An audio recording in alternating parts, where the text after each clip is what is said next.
Welcome back to Earth Station Trek, a show where we trek from the early days on NBC to the future on Paramount Plus and everywhere in between. I'm Charles Kelso, and it's my privilege to introduce the Earth Station Trek crew, Keith Johnson.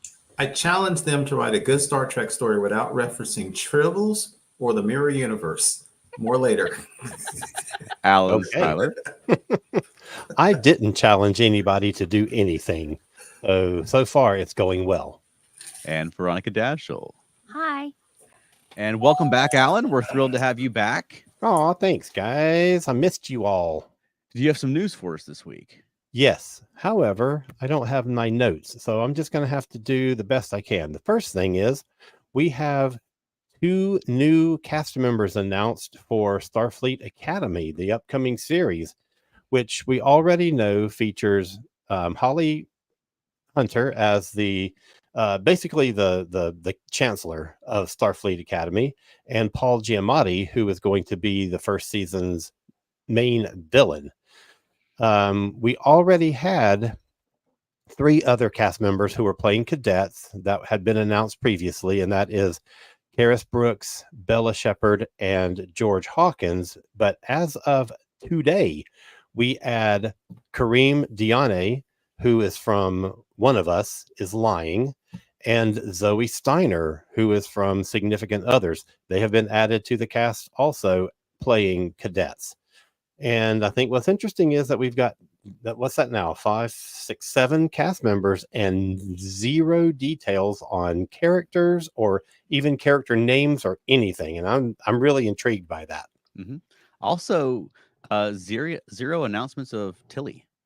Yeah. I know. That's also really interesting. Right. They better not do my girl wrong. But they didn't also announce Janeway for a long time on True. Prodigy. True. So I feel like they've got Miss Tilly in their back pocket. Okay. Yeah, they're just waiting.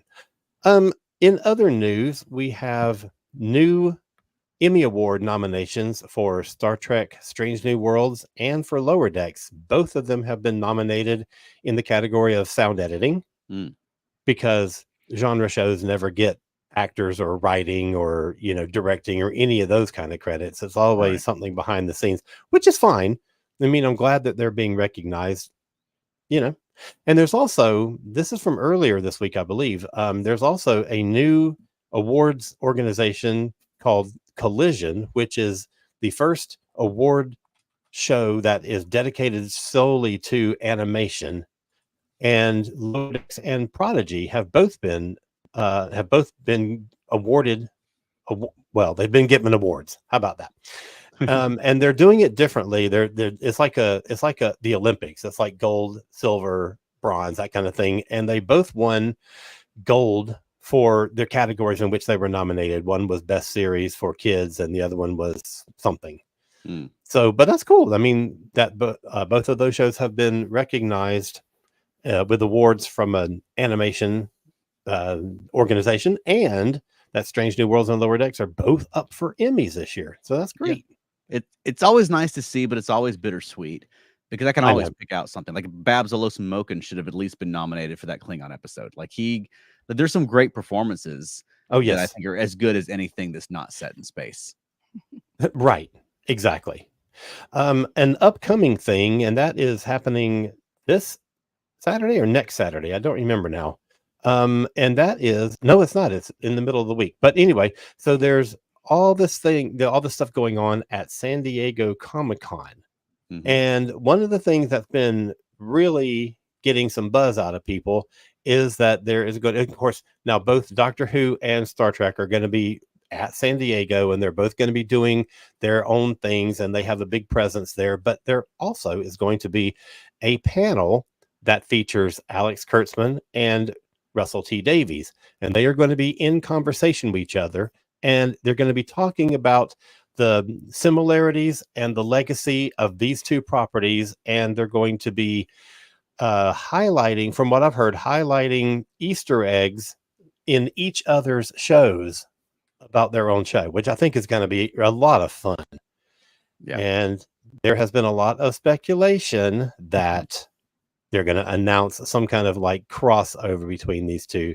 I don't see it happening because which stream platform is going to carry that. Both of them, maybe. Right. Don't see it happening, but it may be something. You know, Something like a Red Nose Day or Children in Need. could Like be. if they were to do the Strange New Worlds cast as part of the charity skit, that I think would be a fairly natural thing to do. Yeah. Agreed. And if there's something British and something American that both happen at the same time, that both do the similar kind of thing, I could definitely see them doing that and being used for both purposes. Right. And was there anything else this week? I think that's the big stuff for the news. Yeah, there's a lot of stuff. And I'm sorry I can't go into any more detail than that. Tune in next week. week. Off memory. Yeah, right. Right. Well, if you named all of those cast members from Academy off memory, then I tip my hat to you. No, those I read off of the website. Okay. All right. Well, let's get into Star Trek Prodigy then, because this week we're talking about episodes 11 through 15 of season 2. Did you want to give us a spoiler alert, Veronica? Spoilers. Spoilers. Spoilers. Excellent. Well done. Well done. And that's spoilers for Last Flight of the Protostar, parts 1 and 2, A Tribble Called Quest, Cracked Mirror, and Ascension, part 1. And again, like every week, we're having to talk about these week by week. So we're watching them 5 episodes at a time as well, so we don't accidentally spoil anything. We've got a lot of folks that are watching along with us. So if you're in the comments and you know things about later in the season, keep it to yourself. Keep your speculation to yourself. But if you've genuinely only watched up to episode 15, as we have, then feel free to speculate. But we're trying to keep this spoiler free. That includes saying who does not appear. Right. Yeah, by the way. Right. Yeah. So I guess let's get into it with the last flight of the Protostar. I mean, we met up and when we found Captain Chakotay. Yeah. Finally. It was a little crabby there. A little crabby. Well, we had some Chakotay early in the season. Yeah. Right. But like flashbacks. Yeah, but finding him sort of as this 10-year castaway on the sort of the hulk of the Protostar, it was pretty cool. It was pretty striking imagery. Yeah. Yeah, I like the planet and how they portrayed the planet with him living above the clouds and some of the aspects. I rewound it a couple of times when he first pulled the fish out of the sea of the whatever, because I know Chakotay is a vegetarian, but I noticed he was scraping the eggs off, and that was really wild. You know, Veronica, it was funny you were saying about him being crabby, because I wrote down there, man, he's got a bad attitude. But then I thought, crap, 7 years in the Delta Quadrant, even though he was with people, and then another freaking 10 years by himself. My God, it's a good thing he's not straight up insane by now. Yeah. Right. Yeah. Right. Well, and it seems like he just beached the Protostar because he determined, he figured out that it has that weapon on it and was trying to save Starfleet, which is a pretty big sacrifice. It is. Right. It is. Okay. So 2 comments really quickly. Elaine says, I love how the clouds are the sea. Mm-hmm. Yeah. And Matt says, caviar tree fruit. Yeah, I guess that was an interesting meal. Maybe it's not vegan. I don't know whichever one you're allowed to eat fish eggs. Yeah, it has to be. It was just like 12 different categories of not eating meat. So whatever one that is, that's him. But I guess I'm sure on a desert planet you sort of make do. Yeah, you have to do what you have to do. Yeah. So we got him interacting with the Protostar. And it's something we talked about last week, was kind of hoping that, Dal would kind of be humbled a little bit, would learn a little bit about Starfleet, about having to take orders, and that, maybe Captain Chakotay would be a part of that. And we got some of that this week. Yeah, a little bit. It was really interesting to see his initial reaction to when he was on the Protostar with Chakotay, and Dal was like especially on this ship, he was the captain. Mm-hmm. Well, it's an interesting dilemma, because I thought they did a good job this week to what you're saying, Charles, is because more than anybody, Dal is going to have trouble fitting in the Starfleet, because he has made himself self-styled command. Everybody else can be a biologist, a xenobiologist, an engineer, whatever. Murph's supposed to be security, whatever that is. And he just wants to sit in a big chair, which means he pretty much assumes respect from people, people follow his lead instantly. He also seems to assume that he always knows the best thing to do. And so he hasn't, he wants the position, but he really hasn't learned all the skills. And I thought it was really interesting a couple of times when they showed him, like one time I thought there was something really wrong with him, that he was just standing there motionless. And then you realize that he was frozen with, I guess, self-doubt, and then that weird glimpse of the future he got. So I did think that kind of worked. I think he really did have the expectation of joining Starfleet to be captain, you know, to like learn to be the captain and be the captain.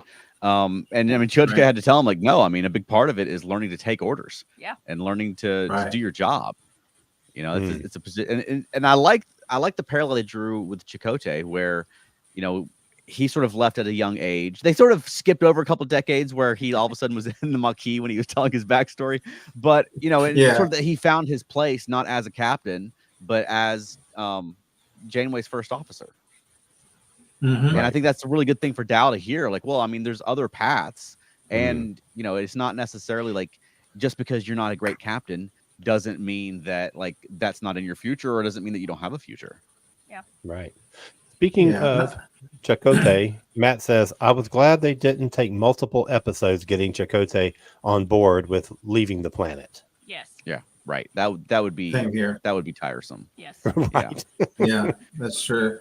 And also, speaking of the thing with Dahl, is Dahl saw all of 5 seconds of that potential future. And we have no idea what that means. I mean, it could literally be one specific battle situation or something where Gwen was better at that moment. We don't know what that means. Neither does he. Yeah. But he doesn't take, I mean, he's never really taken criticism well. I mean, remember all the way back in that Kobayashi Maru episode in season 1 where like he didn't pass, and so he's obsessed with staying in that thing until he like beats the Kobayashi Maru, and he still has that same personality. Yeah, very much so. Yeah, and I think finding out he's a genetic, he's a chimera, I think that's messed with his confidence as well. Oh yeah, absolutely. Elaine is drawing upon very, very recent experience, and she's saying the tension between Dahl and Chakotay kind of reminds me of the friction between Shelby and Riker in the TNG episode we watched last night. Yeah, I think that's a good parallel too. Though. That is a good parallel. That's great. I mean, and Keith, you mentioned Dahl's like sort of history, his genetic history. They really haven't dealt with that at all this season. I thought that would be a bigger deal. Yeah, it's me too. Kind of he just mentioned it one time. Yeah, they mentioned it one time when they were talking about considering him for Starfleet, since Starfleet has the prescription to be genetically engineered. And he mentioned it in one of today's episodes, and I sure as heck can't remember which one. He mentioned something real quickly about being cobbled together, as it were. But other than that, they haven't said anything about it. The abilities don't come out. Nothing. Just just let it go. Yeah, and given that, I mean, the way the storyline's going, and we have 5 episodes left, I'm not sure that they're going to this season. Yeah, look like it. He did mention it, so maybe they're setting something up to touch on it later. But I don't know. I would be surprised because they're pretty deep into this time travel plot. Yeah.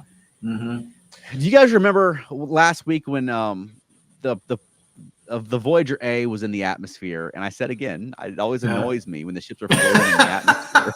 I think someone knew I was going to say that because they doubled down this week, and we literally had the Protostar like with sails sailing across this dense vapor atmosphere. I was like, you guys are just trolling me. But what do we think about the visual of the Protostar sailing across the clouds like that? It was very, very pretty. It was pretty. It was, I mean, everything on the show is pretty. Yes. Oh yeah. Yeah. It was exceptionally pretty. Yeah. What did you think, Keith? Great. I thought it looked great.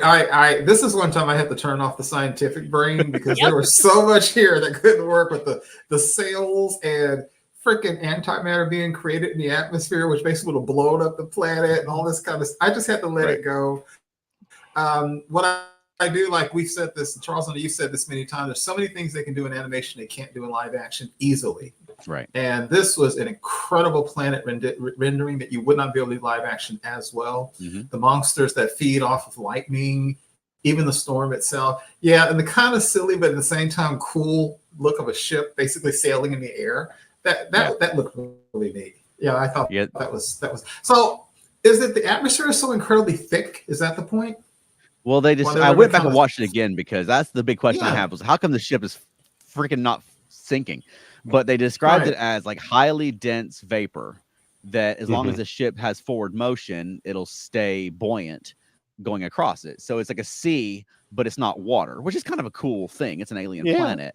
it's a neat concept. Hmm. Yeah, they did a I mean, similar thing in the Netflix Lost in Space series where they put sails on the ship and sailed it across an actual like a water ocean, like a Oh sea. yeah, You know, it had a Mm. similar visuals, but in this one is a little more sci-fi. What were you going to say, Alan? Well, think back to Doctor Who when they had sharks and other fish that swam in the sky, and they without giving any explanation about what kind of vapor it was or anything. So you just got to take it sometimes.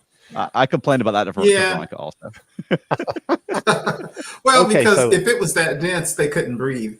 You wouldn't be able to breathe dense air if it was Right. like that. Because they were swimming. Chakotay and Dahl were swimming at one point. Right. Oh, there you go, couldn't just be like able- the you wouldn't be shark. able to breathe it. Yeah, you wouldn't be able to breathe air that thick, but it looked cute, cool. Okay, our buddy Bill Lamond says, So, Bill, I've actually found some time to watch some Prodigy up to when the evil droid emails himself to Protostar as an attachment. Yay, I'm so glad you're able to watch it now, Bill. And Matt says, I love the way the gang reacted to seeing hologram Janeway again. Right. Yep. And she was just like, I don't know you guys. Right. But you guys seem cool. Bill also says, I imagine that slavery planet being the opposite. Kids running around laughing, criminals being rehabbed by attentive droids who really listen. Okay, that would be interesting. Yeah, the planet that we got on the show was pretty different from that. But yeah, I mean, back to the episodes that we're talking about this week. I mean, I really enjoyed seeing the kids sort of fall under Chakotay's tutelage. I really like the character arc that Chakotay had in this. I mean, we didn't really get it was rare on Voyager when we got a good character arc for Chakotay. absolutely. And I thought this was a really good use of Robert Beltran, and I thought he was good in it. And the fact that, meeting Chakotay after he's been, marooned on this planet for 10 years, and he even calls it an island, was interesting. And I mean, what did you guys think about what happened to his Arik? Was it Arik, his name? The bird guy? That sounds about right. Yeah. Okay. What did you think about him? Adrik. Adrik. I was so close. Yeah. Yeah. I thought that was surprisingly, it was kind of brutal, not brutal, but it was because the show sometimes still feels kiddie. And then to see his skeletal remains there, I was like, wow, but it's real. So I want to given what point out happened. that they had the little ridges where his feathers went up, but it was part of his skull. That was very weird Okay. to me. It was bony protuberances. Yeah. Yeah, instead of just like feathers sticking up. Okay. It was weird. I liked I that they had Jenkum make the bird puns again, not knowing that Adrik had vanished years ago and that they would Right. soon find his dead body. You know what I mean? So Yes. it wasn't funny anymore. But he didn't know. Yeah. He's traveled through Yeah. time, so his little Mhm. bird pun recurring gag from the previous episode lands real differently. Yeah. Yeah. I thought that was very effective. Yeah.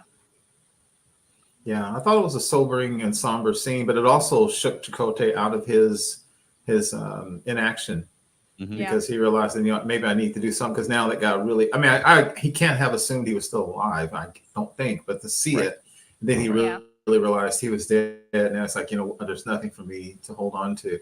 Mhm. What did y'all think about the relationship with hologram Janeway? I'm a little surprised after 10 years there wasn't a true affectionate relationship because she is sentient, even though Mhm. she's an AI. Maybe because it was always, maybe the problem is because it was an image of the woman I still don't know if he loves her or not, Janeway. Maybe it's because the image of the real Janeway, but after 10 years, I kind of would expect him to have developed an emotional attachment to that Janeway hologram. Oh, And maybe vice versa. It's kind of like that Twilight Zone episode where the guy is on the asteroid with the android. Yeah. And that's Mhm. the only companionship he's got. I mean, that's the situation that Chakotay was in. So yeah, I agree. It didn't seem like those two have been on the planet for 10 years, but I mean, maybe you're right. But maybe he's just keeping her at arm's length for that reason. Yeah. Yeah. Because when they were going to go back to the other Voyager, they pretty much had a quick moment where it's like, oh, I'm going to go back. He might as well said, I'm going to go meet the real Janeway. And there was no weird look on her face. There was no weird look on his face. It's like, it's been fun. Well, bye. And that was it. Yeah. Past 10 years have been great. See you later. Yeah. Well, they escaped from the planet, fortunately, and found themselves on a different planet. So let's get into a Tribble called Quest. Veronica, do you get the title? I mean, I get that it's a Tribble, but I don't know why it's called Quest. It's funny. There was a hip hop group called there's a the group. Tribe called Quest. Oh. Yeah. Spelled Okay. QWEST. Quest. QWEST. Right. Yeah. And it's one of the as Star Trek episodes don't usually have that overt of like modern day pop culture references. Right. Like the biggest one I can think of from like Legacy Trek, I guess we call it now, is looking for Parmok in all the wrong places. Yeah. That's sort of similarly referencing back in that case into an old song. Yeah. But Right. aside from being like a cute pop culture reference, it really didn't have anything to do with the episode. No. Because the Tribble was not called Quest. No. They were kind of on a quest, but I mean, what do we think about getting another Tribble episode? Completely MEH, man. Right. I'm done with Tribbles, honestly, and I'm using that the guy who's done with anything. But the joke to me is by this time played out, so it didn't do a lot for me. I despite myself, I was really upset that I actually liked that. What do they call that thing? Bribble or whatever. Bribble was kind of cute. I kind of hate the fact that I like Bribble, but Bribble's adorable. yeah. I don't know why they don't have a Bribble plush yet. They're terrible at marketing. Give them time. But I thought that show felt a little bit more like a Prodigy for kids to me. It was fine, but it didn't do a lot for me. You know, the murderous giant Tribbles, and then the solution, which I thought was funny, was to shrink them back down, even though we know from Deep Space Nine that the Klingons exterminated the Tribble home planet. So he would have been developing a shrink them down. He would have been developing a thing to kill Tribbles. Yeah, right. It is what it is. It was fine. I thought it was just fine. I will say, although Rock said it about it herself, this is like 2 times in a row now. It's like, dude, maybe we don't need to let Rock do experiments. First time she creates holograms of people and they're sentient. Now she does this retrovirus and she actually creates a thing from her DNA. She herself even said something about that. Yeah, I did kind of like that aspect of it where it was. Yeah. Her sort of confidence was shattered by the fact that she made a big mistake. And everyone's like, oh, this is great. Look how cute it is. And she's like, no, it's just a sign of that I don't know what I'm doing. Which is, I mean, it's a nice, you're right. This episode is very much like Star Trek for kids, but I thought it had a good little moral lesson in that respect. Right. Couple of comments. Because Matt says, that's what I wondered, if Chakotay had any sort of relationship with Hologram Janeway. 10 years is almost impossible sound like to. Yeah. Yeah, exactly. And he says, hold on. The Tribbles looked more like tumbleweeds in this art style. That is true. Yeah. And then Elaine has just chimed in by saying, I liked the Tribble episode, but I did think this was this one was the definitively aimed towards kids. Rock's voiceover sounded like a pep talk for when you make a mistake. Right. Yeah. Oh, it was a now I know, and knowing is half the battle. Yeah. Exactly. Or like, you see, Timmy, when you make a big mistake. Yeah. It was ABC after school special. Yes. Another reason I thought it was a little kind of kiddie because Chakotay did something that Chakotay wouldn't do. And he did that old joke about a Klingon scientist. What do you know? Like, folks, come on. Klingons have warp drive, advanced weapons. They have scientists, for God's sake. I mean, I thought that's not something Chakotay people do. Yeah, right, exactly. I mean, they've been a spacefaring race for centuries. How can they not have scientists? Right. Exactly. So stupid. Yeah, and as far as the tone being more kiddie, I mean, it seems like they're kind of trying to walk that line still, where the past 2 episodes were quite a bit more serious and heavy. Yeah. So then they pivot back to, oh no, giant Tribbles, and let's learn a lesson and introduce a cute little pet. So it's fine. I didn't dislike it or anything like that. Well, you can tell with the shows. Not that I didn't like this. I always like the shows. Sorry. Yeah, but you can always tell when your mind drifts because if Bribble is a combination of Rock's DNA and Tribble DNA. Is Bribble a sentient being? Because they're treating Bribble like a pet. They even have like a little laser pointer for her. Oh my God, is it Tuvok again? What's his name? Tuvix. Yeah, Is so it I was that wondering, again? like, well, if it's got her DNA, he or she might be intelligent, but they're treating him or her like a pet. So I thought that was a little weird. That shows how the show doesn't really hold my attention much. I have time to think about that stuff. Yeah, absolutely. Yeah, I mean, I'm enjoying the episodes that we've talked about so far. It's I still get sort of hung up on the show not being what I was kind of hoping for this season. You know what I mean? And I think part of I enjoyed season 1 so much because my expectations were lower. For one, because it's a Nickelodeon kids show about Star Trek. So like, well, let's see what they do. And at first it was kind of Star Warsy, but as it went along, it really impressed me. Whereas by the end of last season, my expectations were significantly higher going into this season. Yeah. And imagining what they could do with these kids in Starfleet. So the fact that they really haven't been in Starfleet the whole season. I mean, it's not really a disappointment, but it's like, you know, it makes things less shiny in general. Yeah, I don't think the show is any worse than it was or anything like that. But I think my experience with it has changed. It's funny you said that. I wrote the exact same note, which is I do not dislike this season, but it's not impressing as much as the first season did. And as you said, maybe because the first season got better and better with every episode.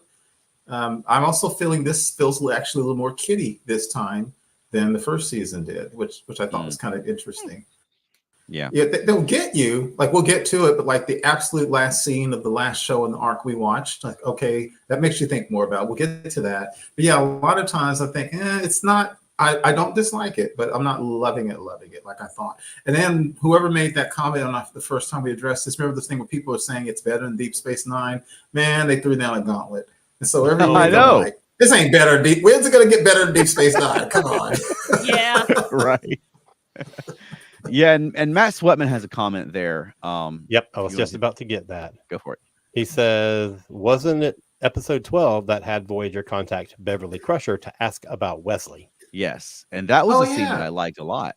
Yeah. Yeah, good call. Where she's like, you know, you saw my son, but also, I mean, really, it was Crusher giving like motherly advice to like mother-to-mother advice to Janeway. Because Janeway is kind of the mother to her crew and to these kids now. It's like a surrogate mother. Yeah. So it was nice to get that perspective from Beverly, but also sort of see where she's at now. They don't really go into where she's at now, just that, oh, she was hard to track down. She's hard to track down these days. Yeah, because I thought it was interesting. Janeway asked her how Picard was doing. And there was a kind of, he's handling the wrong evacuation. I don't want to talk about it. And like, they're like, don't ask me about if he has any kids or anything. So maybe there's something wrong with this. Right. She wants that conversation. I wrote, you talk about mothers, I wrote, and I know the point. I wrote in my notes, Wesley, you can literally travel through time and space and you can't visit your mother. Now I sound like somebody's mother. It's like, you can't pop in yesterday to visit your mother. Come on, dude. Seriously? Right. Right. All right. Well, let's take a quick break for about 30 seconds. Then when we come back, we'll be talking about the last 2 episodes of Star Trek Prodigy season. We'll talk about episode 14 and 15, Cracked Mirror and Ascension. So stay right there. All right. Cool.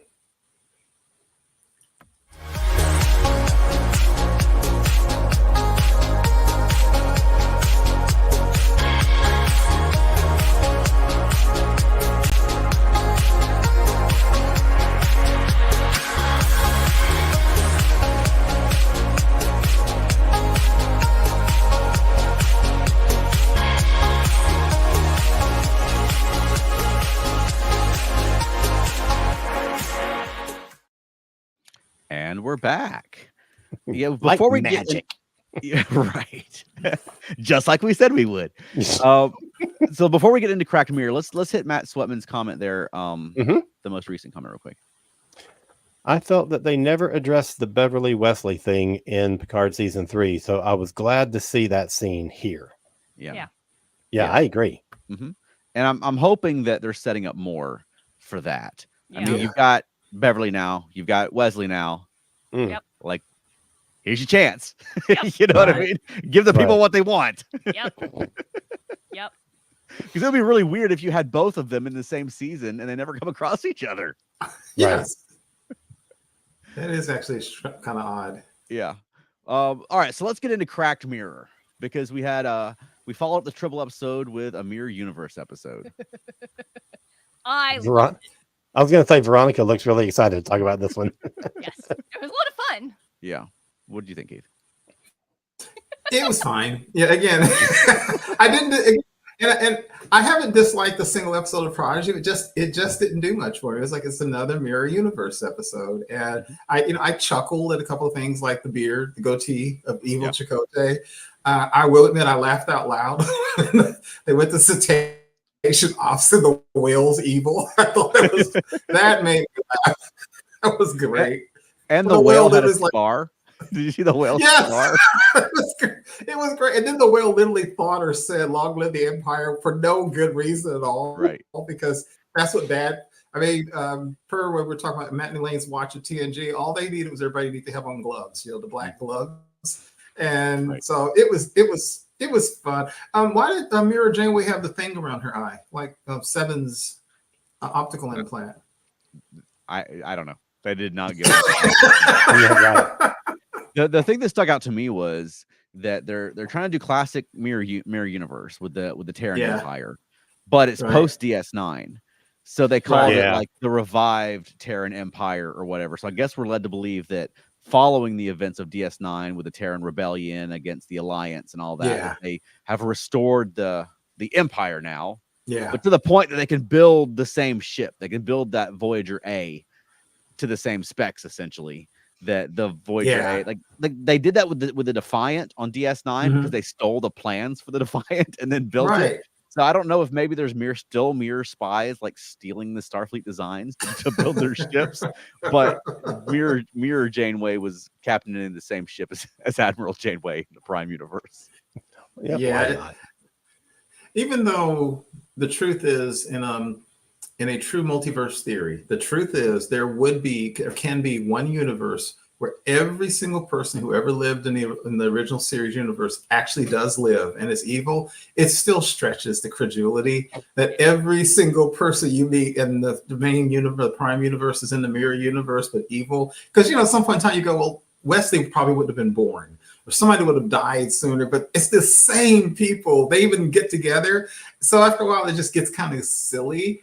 I thought it was an interesting throwback to that Voyager episode where they were walking through the ship, and every time you went to a different part of the ship, you were in a different time zone. Because I was a little lost at first, and then he said that. Basically, I've done this before. I was like, okay, call back. Right. Yeah. Yeah. I sort of skipped over the little bit at the beginning where they were jumping between universes and met Okana again and all that stuff. And there was Captain Tuvix. Yeah. Yeah, that was random. Where it was, I guess, Captain Tuvix and like the crew of those guys from that planet who were like pretending to be Starfleet last year. Starflight. Yeah, it's like they just had to throw something else in there, and so that it was just like something random. Right. Veronica, I heard that 2 or 3 times. You realize just now? I just realized it was Tuvix and not Tuvok. Holy crap! I didn't pay attention. I just heard Tuvok until you said Tuvix. Oh my gosh. What? No. It was Tuvix. That's hilarious. Evil Tuvix. Now see, I would have liked to have that wasn't when they were in the Mirror universe. That was a that's right. That's where Rock and Zero were, and that's like where they stayed. Mm-hmm. Yeah, I got a couple of comments here about this episode and about that specifically. Matt says, I thought there couldn't be a universe more horrific than the Mirror universe. Now I know better. And Elaine says, I did love that even though it was a Mirror universe story, there were other alternate universes that we got to get a peek at. Yeah. So yeah, that's pretty cool. And I think instead of trying to make it the Mirror universe, they could have easily have just said it's a universe where the Terran Empire never fell. There doesn't have to be just a Mirror universe that falls into those tropes. Right. But they always act like there's the Mirror universe. Exactly, Charles. I actually say a Mirror universe, not the Mirror universe, because again, there's a multiplicity of them. And then to the point that I would just misspoke, that means there's a Mirror universe where there's an evil Captain Tuvix. Now that I'd like to see. Right. I'd like to see the one where Mirror Tuvix comes back for revenge against Admiral Tuvix. Yes, just like Matt says, Tuvix, he tasks me. That seemed to be Matt's idea of a hell universe is Captain Tuvix. I mean, I liked the episode. I thought it was fun. Yeah, I mean, basically fun. every episode is. Like I wouldn't have wanted a mirror universe episode, but I thought it worked fine. I thought it was kind of silly when they escaped and like Chakotay just took some grease and like drew his own beard on his face. I guess well enough to fool guards. You think he'd be like Groucho Marx with a grease walking around the ship. Yeah, that is definitely the kind of thing that you can do in animation that would not work in live action. Right. Yes. And and every time they go to the mirror universe now, somebody has to make a comment how they know someone loves torturing people. She had to say, Chakotay, I know how much you love interrogating people. And of course, they had to bring the agonizer out because the agonizer I'm surprised everybody doesn't have an agonizer booth in their quarters because, it's like you got to have the agonizer booth show up. I mean, it's like as soon as you show up, you say so, okay, into the agonizer booth with you. That would be hilarious to go to like a mirror universe family and they just have like an agonizer instead of a television, or they just sit there watching someone being agonized while they have dinner. That's right. Yeah. But yeah, I thought it was fun enough, and I liked seeing the Loom again. Yes. I think they're just kind of cool. I mean, they kind of fall into that, like all the new Star Treks and like Discovery in particular has like. The planets have those like space dragons. They look just kind of like random CGI space dragons, but it was kind of cool though. Yeah, and I thought the interesting thing they said was when they said they thought that Wesley Crusher had held them back, and then they said, yeah, but that was in whatever their reality, not in this reality, which is an interesting kind of point there. Which falls in with what he was saying, that he was trying to protect that universe in particular, right? The one where his mom lives. Mm-hmm. And yeah, Elaine got a good comment there. Yep. Murph looked so adorable with his grease mustache to copy Chakotay. Right. And Matt says the shattered universe effect. Yes, that was amazing looking. That was pretty. That's a continual thing, which we can just say in every episode of Prodigy. Yeah. I know. No matter what you think of the story, it's just amazing looking. Yeah. It really is. Speaking of people, Zero had an interesting arc, or what I call an arc for the 5 episodes we watched. Interesting thing with Zero. Remember we talked about how long would Zero's body last and what that's all about. Looks like they're addressing that really quickly. Yeah. So basically, he breaks, his body can't repair itself. They break and their body can't repair itself. Right, and that's kind of what we expected. But it seems like they're building up towards getting them a synthetic body. But it seems like it's really they're what Zero wants is to have a body, which isn't necessarily what I wanted, but I think it might make a good like a parallel for what folks go through in real life, so I'm not opposed to it. It's just I think it would be cool to be a multi-dimensional space being, right. I mean, and I think we have already did this in Discovery with why can't I remember their name? You talking about Gray? Gray, yes. Okay. Oh, the synthetic body. Yeah. Right. Yeah, and they seem to be going in that same direction for Zero, but which is good. I mean, if they're doing it as sort of a parallel for people, I mean, I think that's good. Yeah.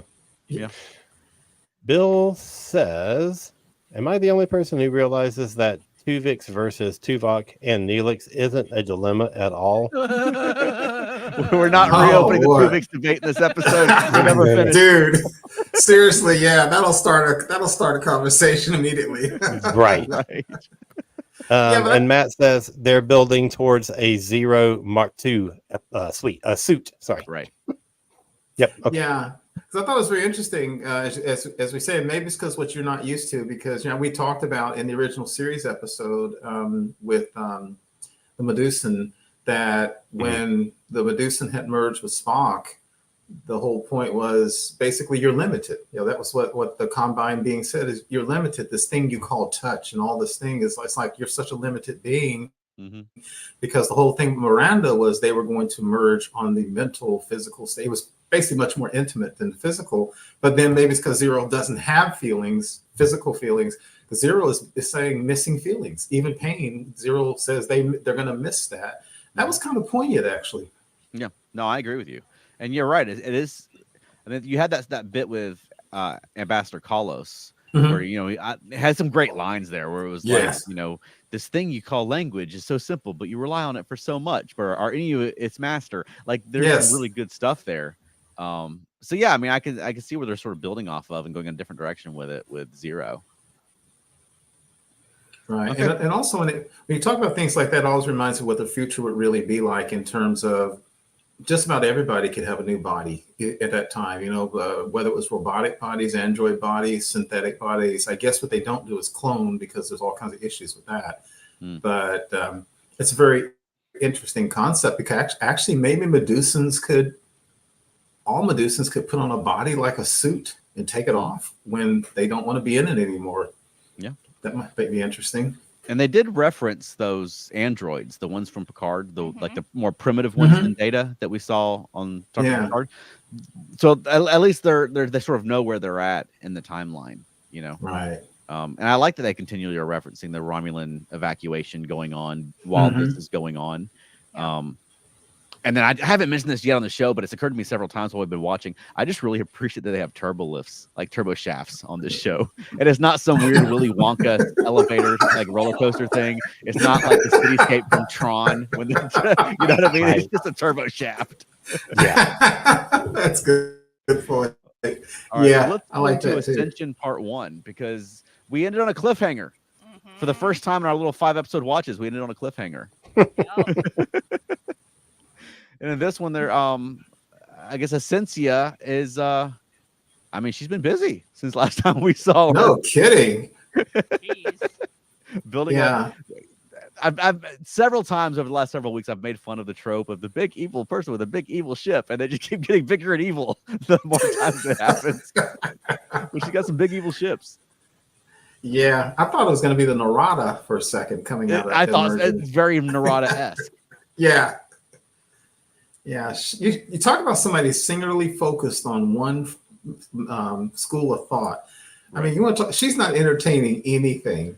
She's like, this is the path I'm on, and that's kind of the end of the story. They're like, no, but there's options. She didn't want to hear it at all. Right.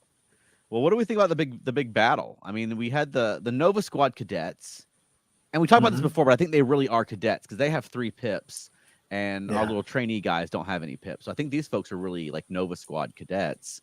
But they're like doing the starburst thing. They called it a Boothby starburst or Boothby whatever, like supernova this time. But they're doing a very similar maneuver to what like the original Nova Squad was doing. Yeah, I was confused about that because I thought that was like banned. Yeah, well, they called it something different, so maybe they have something a little bit safer. But they're still igniting the plasma and doing all that stuff. But it's because this show is still, I mean, it's very Star Trek-y.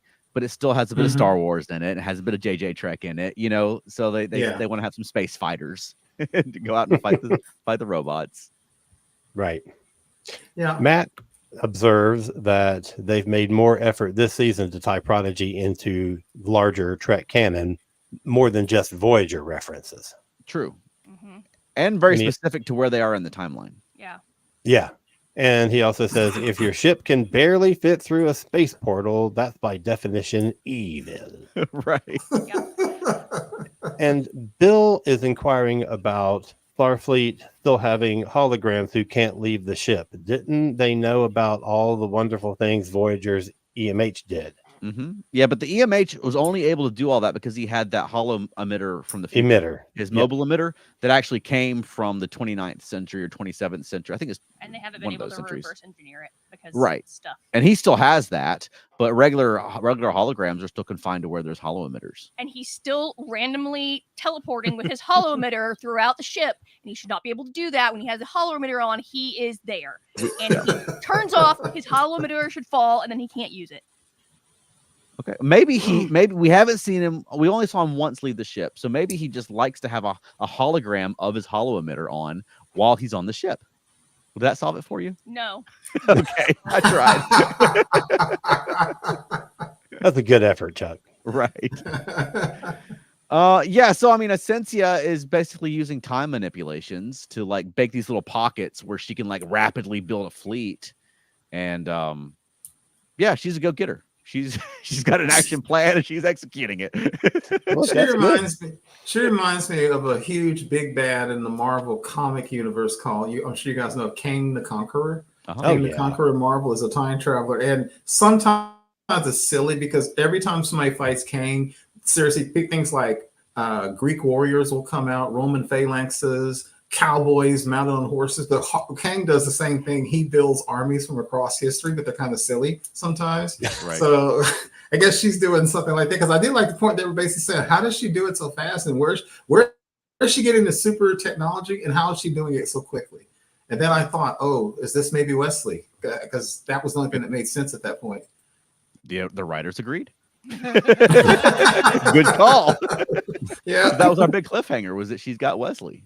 Yeah. Hmm. So one thing I don't understand is she's doing all of this and she's telling Mhm. people how terrible this Starfleet is. But there's going to be people on there. They're going to be like, oh no, I want to go out and explore the universe. And then there's going to be people out there that will be like, no, it's Yep. evil. And they're still Yep. going to have a civil war. I mean, it's just going to be the opposite side of Ascension starting the civil war. Just saying. No, Veronica, that's a good point, because we talked about not major spoilers. We talked about how many shows and properties, from Planet of the Apes to Logan's Run to 12 Monkeys, where you caused the thing you thought you were stopping. Yeah. And so that you make a very good point. That could be it. Also, when you were saying that, Veronica, I was thinking about something else. It's like, what is the whole point of this? Starfleet is evil. Federation is evil. So I'm going to create armies and kill people and slaughter people and do all this stuff to stop the big bad evil Starfleet from coming here and corrupting us. Oh, Right. okay. The funny thing about that is that I thought I heard you say that they are going to create Arby's. And their Well, battle cry there's will something be, to- we have the meat. That's evil to some people. Did you ever see that Mitchell and Webb? It's a British show. They did a sketch where the two guys were like, they're Nazis, and they're like, "Are we the baddies?" Yes. No, Yes. we've got skulls on our hats. Like, you know, Yes. Solom, who's like looking around this evil fleet launching, is like, "Hang on." Right. Yeah, but Veronica, you're making a good point. She is doing a whole heck of a lot of stuff to stop the evil that the Federation is going to bring to their planet. I mean, Yeah, right. if she has her, if she has her way, she'll have a dictatorship, and then she'll be protecting them for their own good from all the evils outside of her dictatorship. Mhm. Yeah. Well, we saw earlier in the season where like the younger version of her looked very unsure Mhm. about this whole thing. Mhm. So I think that would be a Yeah. nice, like if it came around to like it was young her that ends up Mm. stopping her. Yeah. I think that Oh would be yeah, cool, and it would kind of tie into to the way they're treating the young version of the Diviner, Mhm. where he's still Mhm. like a cool guy. Yeah. You know, Yeah. he's like he sending him wants to to explore space. yeah, he's sending And him they to won't let him. he's sending him these stress messages and like trying to tell him what's going on. Like right. he hasn't been lured to the dark side, you know, like Essentia. Right. I did like that they referenced back to when she was Janeway's ensign, when Yeah. she's like, "I'm not your ensign anymore. Yes. You can't give me orders." Mm. I thought that was nice. Yeah. So I guess Yeah. I mean, And in speaking the of- next. Go ahead. Matt's telling us to Arby's get that get- sponsorship money from Arby's. Go ahead, Keith. Also, one thing I like, you mentioned Janeway. One thing I do like, and I said last week, I really like Janeway and her crew, which is weird because they're cartoon characters. Most of them I've never seen before. I like Janeway's crew. I could absolutely see them as live action. There's something about them works. The voice acting works. They work. I'd love to see a show with them. And also just tying up a lot of other stuff we said. Chakotay, I like him. As also Robert Beltran's voice sounds stronger than I may have expected, because some like Robert Picardo's voice sounds weaker, and he's just gotten older. It is what it is. But Robert Beltran sounds really good, and is clearly having fun. And so, man, I'd love to see something with these the adult characters go on. I don't know if that's even possible. Yeah, I would love an animated series in this style that was not as overtly for kids, you know, Right. because like we've had very much the kid storylines this season. Yeah. But I mean, even last year when I always loved it when like Janeway and her crew showed up, when it was like that back half of the season. I thought that really added to it. Yeah. because it's just a great opportunity to be able to explore all these characters Mhm. as if it was 15 years ago and everyone's not 70 years old now. You know what I mean? Because they can still play those parts in animation and you can do whatever you want, you know, whatever part of the timeline you want it to be in. And I thought it's really great to see sort of Janeway, who's still in her prime, Chakotay, who's still in his prime, even though he aged 10 years in this episode or in this season. But I mean, like you said, Beltran sounds great. Like Kate Mulgrew is fantastic. Even getting Admiral Jellicoe in there, who definitely sounds older, but it's nice to have him there. Yes. Talking about her Matt crew, I agrees think Tysus is fantastic. Yes. But they made Counselor Gnome a counselor, and he's not counseled a dang thing in this whole season. They made him a doctor again. He all of a sudden is a doctor again, but they still call him Counselor Gnome. But if you're going to have a Tellarite counselor played by Jason Alexander, there's got to be a counseling session before the end of the season. We've only got 5 episodes left. Yeah. Yes. With Dal. I don't care who it's with. Right. I think did you flash the comment from Matt, right? Alan, was that Matt saying that saying that Charles? Ronnie Cox. Well, to be fair, Ronnie Cox is really old. Yeah. I mean, that's not a criticism, but I mean, he's what is he in his 80s? Yeah. One thing I forgot to ask, we didn't mention yet, was speaking of Chakotay and Janeway. Remember, we kept talking, at least me, what was going to be the meeting? Like, were they going to surprise everybody and kiss each other or what? And it was, would you say it was still open? Yeah, they're still leaving it. They're friends. Yeah, I think they're still leaving it up to the imagination how much of a relationship Janeway and Chakotay have or want to have. You know, are they just like captain and first officer, so they're, you know, loyal to each other, or is there more? They're giving you just enough, because that was a big part of Voyager anyway. I mean, there was always the bits where, you know, Janeway would put her hand on Chakotay's arm, or they'd get stranded on a planet together. There was always that between them, but it was always like he's her first officer, so that's all it can be. But it's very 90s. Like, if you have a will they, won't they, it'll be will they, won't they for the entire run of the show. Correct. Right. Except for if they get together in like season 4, but then they break up at the beginning of season 5, and then it's more of will they, won't they. Well, in Star Trek, they get stranded on a planet together, or you're really just stranded on a planet together. That's like the big thing to do. Matt says, nah, Chakotay has aged 10 years. He's too old for Janeway now. I don't know. Did you ever see pictures of Mark? Right. Mark. Right. He might be just her type now. Yeah, and he still looks good. I actually, go ahead, Alan. No, go ahead. I was going to, speaking of Chuck, I noticed, I don't know if you noticed, when they drew him, I noticed they drew some serious biceps on Chakotay, which I guess makes sense considering he's been living alone for 10 years. But he was just doing a couple of things. He raised his arm. There was this huge, it was like Patrick Stewart's real life biceps when you used to see his arms back in the day in TNG. So I think he's fit. He's virile. Well, if they make me into a cartoon, I better have biceps. Right. Don't draw me. Draw the idealized version of me. Right. Well, next week, I mean, we're going to be talking about the final stretch, the last 5 episodes of the Final season. 5. Wow. So what are you guys hoping to see in the last 5 episodes? I'm hoping, you guys said something I hadn't thought about. I'd love to see Wesley talk to his mom, just even though that's not even close to central to the story. It would just be kind of nice. I'd like to understand, this is a personal thing. I've said many times, I've always liked Chakotay as a character. He's always been completely underused to me. I would love to see the resolution between him and Janeway, if there is one.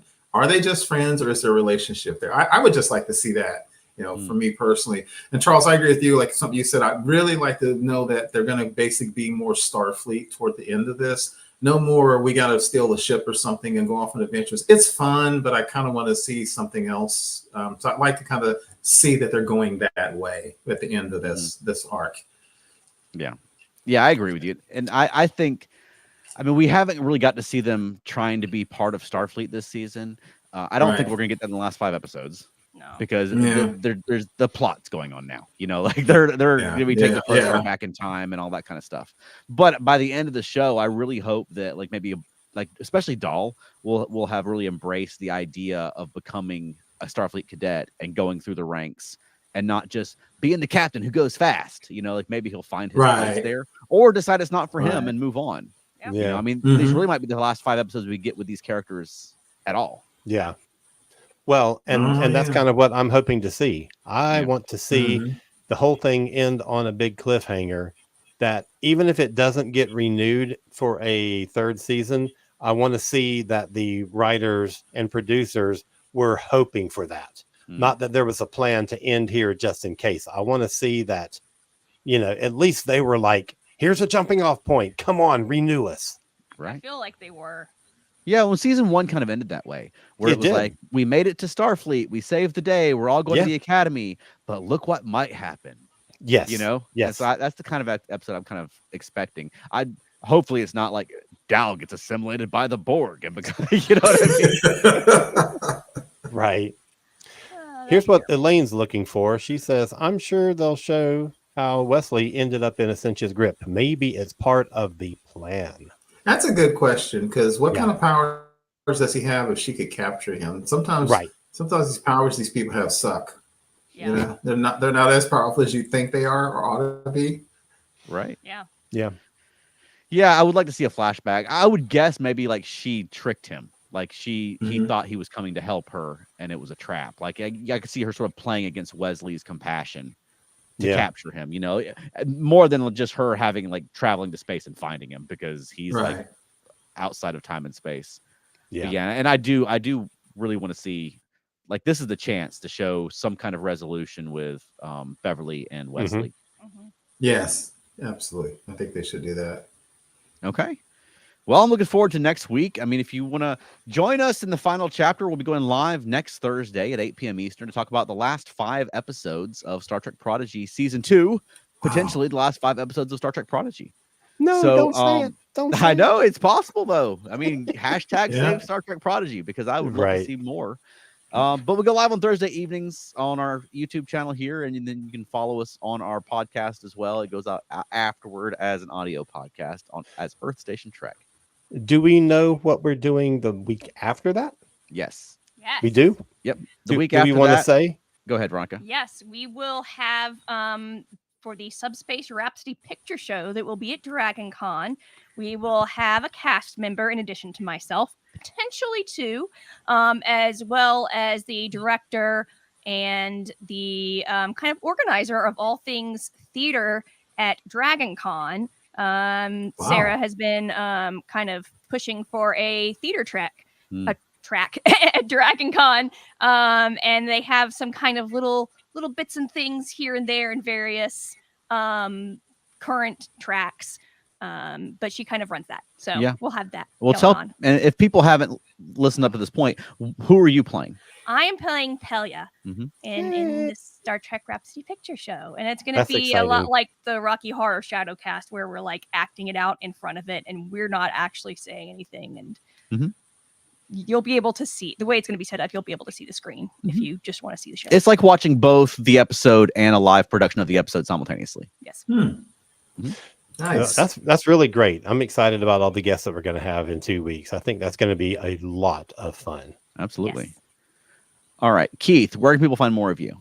You can find me on X and Facebook, primarily the ESO Network Facebook groups. And how about you, Alan?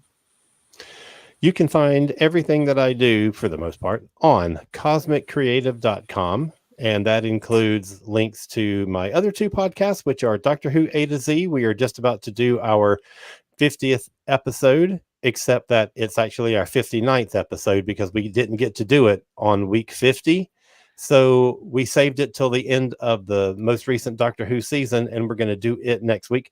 And Modern Musicology, we just did 2 episodes on the music of 1984, and both of those episodes were amazing. And we just recorded an episode about the 40th anniversary of Purple Rain, and that will be out on Monday.